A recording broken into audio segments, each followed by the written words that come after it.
Hi hello.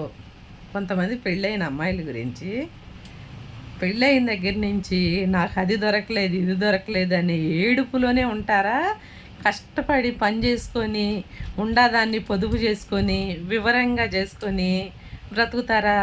పని చేసి 10 మందిని జాగితే వివరం చేసి 20 మందిని జాకారంట. మనకి ఎప్పుడైతే ఆడదాని దగ్గర వివరం ఉండదో, పంతనం ఉండదో, తెలివి ఉండదో, పొదుపు ఉండదో, జాగ్రత్త ఉండదో, ఆ కుటుంబానికి ఖచ్చితంగా దరిద్రం పట్టిద్ది.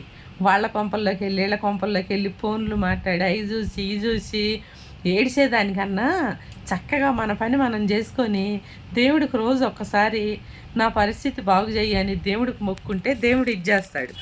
వాళ్ళతో మాట్లాడి వాళ్ళతో చెప్పుకుంటే ఏం ప్రయోజనం ఉండదు, ఎవరి మీద కుళ్ళుకున్నా ఏం ప్రయోజనం ఉండదు. ఇది తెలుసా మీకు? ఇది తెలిస్తే ఇప్పటికైనా నోరు కంట్రోల్లో పెట్టుకొని పైవాడికి మొక్కుకోండి. ఓకే.